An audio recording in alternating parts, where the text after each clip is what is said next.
What's up, nerdettes? It's time for a Superpowered Shorty. This superpower is a splinter off the branch of vibration manipulation and or sound manipulation.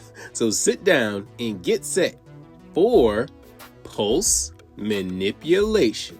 With the ability to emit a sound that can penetrate and spread through the ground while allowing you to map out an entire town, users of this invisible and invasive ability can create, shape, and manipulate a pulse, which is a disturbance or a series of short disturbances that move through a medium, gas, liquid, solid, or energy, from one point to the next point. The exact results depends on numerous factors ranging from the medium, strength or frequency of the pulse, whether the medium is fixed in space or free to move, and if the pulse itself moves from one medium to another type of medium, from a liquid to a gas or from a solid to a liquid. That can change the effects as well. But anyway, because of this mini shockwave, as you can also call it, it can be portrayed in a variety of ways with numerous effects and or special properties, way beyond that of its larger scale sibling, shockwave manipulation, which tends to be more straightforward and simple.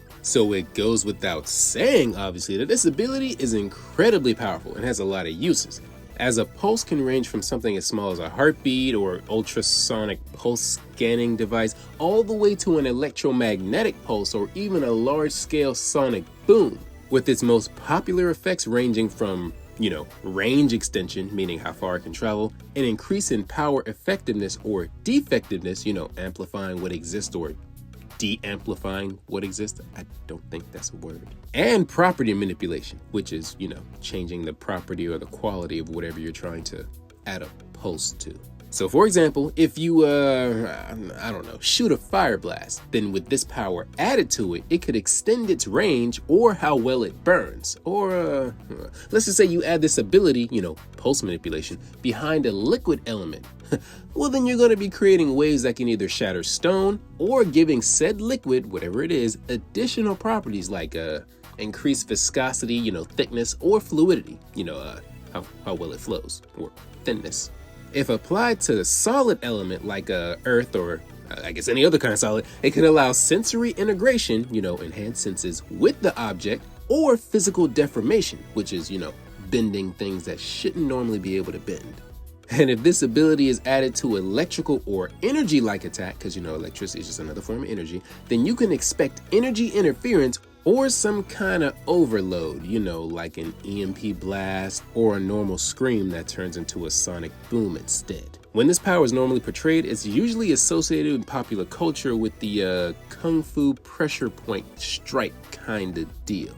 If that makes sense. Basically, the goal being that the initial outer strike continues to travel through the medium with the same power instead of dissipating like it normally would. This is usually bad news for our less durable and more squishy organs, as this means that a user of this power can bypass most, if not all, forms of standard physical defenses. So picture that. In addition to that, this is normally used as an action, if you will, to create distance between you or the user and the user's opponent, which would then allow them to attack from a distance, as, like I said before, pulses can travel through most, if not all, forms of matter.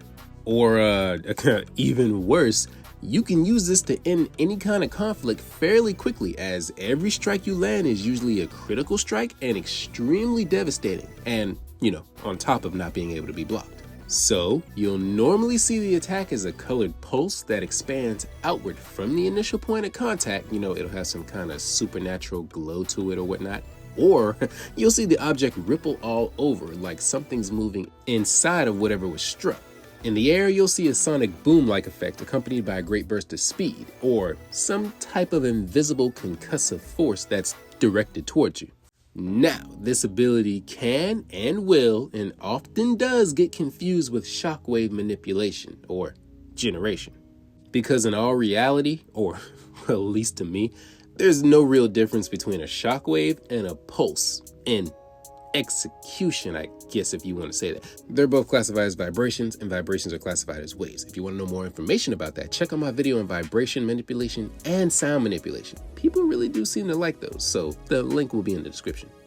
But anyway, both include the movement of disturbed matter. So Pulses, in a sense, are just small-scale versions of shockwaves that carry additional properties, if you want to get technical, because, you just want to get technical. But they can accomplish the same thing. It just depends on what you want to use and how you want to use it. For example, if you wanted to hit that like and subscribe button, I'm pretty sure it would send a pulse to the algorithm in order to help my channel out.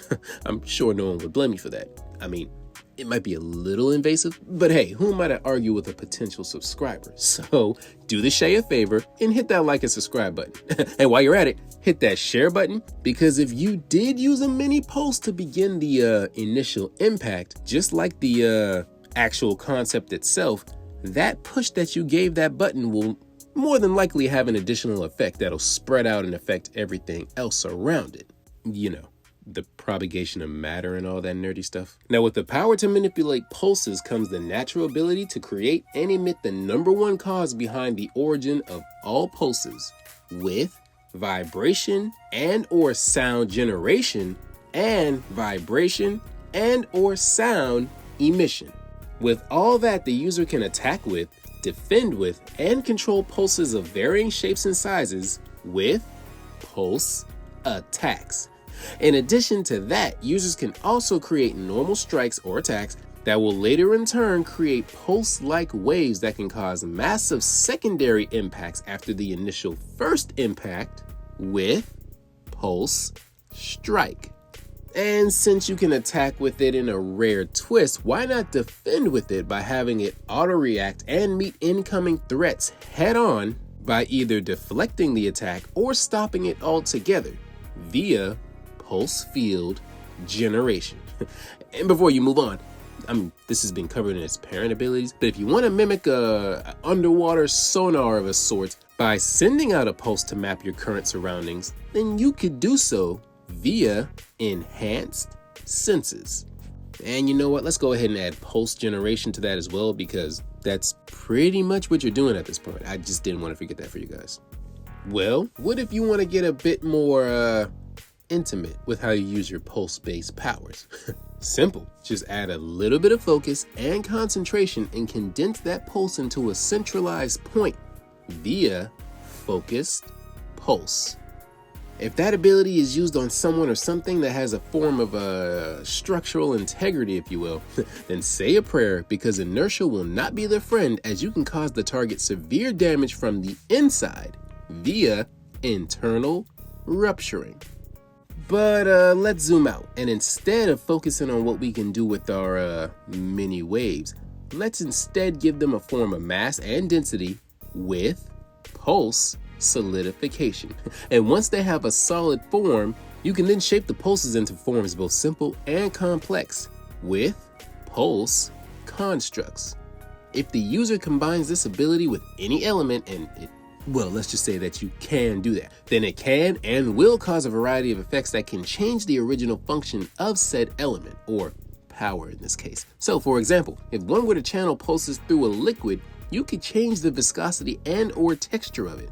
So let's just go ahead and add pulse property manipulation to that, because it's not feasible for me to list all the possible combinations that could come from that. Just use your imagination, or I could do that in a later video if you guys want. Just let me know in the comment section. But since this is what I do, let's just say you add a pulse-like effect to something like like a static or an electric discharge. Well, that can in turn boost the power and range of the electricity. And if anything that needs electricity gets too much of it, it can cause a massive overload and shut down said system, no matter if it's technologically based or flesh-based, via an electromagnetic pulse emission. But what about an element that isn't always visible? One that exists nearly everywhere, and life and or movement without it wouldn't be possible? That's right, I'm talking about pure energy itself. So if you combine pulses, which are a type of energy, with pure energy, I don't know how you would do that, but they're the same thing. But anyway, you can and will gain the ability of energy wave emission. And there you have it, pulse manipulation in a nutshell. A very useful ability that has even more uses than one would usually give it credit for. Now, is this all the applications and associations? Of course it isn't. These are just power-specific abilities. If you want more uses and/or applications for this power, then check out his parent powers, vibration and/or sound manipulation. I promise you guys, they all do the same thing. All you really gotta do is replace vibration and/or sound with pulse, and it's pretty much the same effect, just a visual or stylistic difference depending on your interpretation of what you want to show the people you're trying to pulsanize. But moving on from that, other than distance, mass, precision, and the user's own skill and knowledge, there really aren't a whole lot of weaknesses for this ability in particular because, yeah, pulses are a type of vibrations, but if you can't counter vibrations, you pretty much can't counter pulses. Other than that though, the user must also be careful around materials with reflective properties, such as mirrors or certain type of liquids, or they can risk the move that they unleash being reflected back to them. So have fun, remember to keep track of your heart rate for some reason, and thanks for watching. Remember to hit that like and subscribe button, and I'll be back in a little while with a new video for you guys.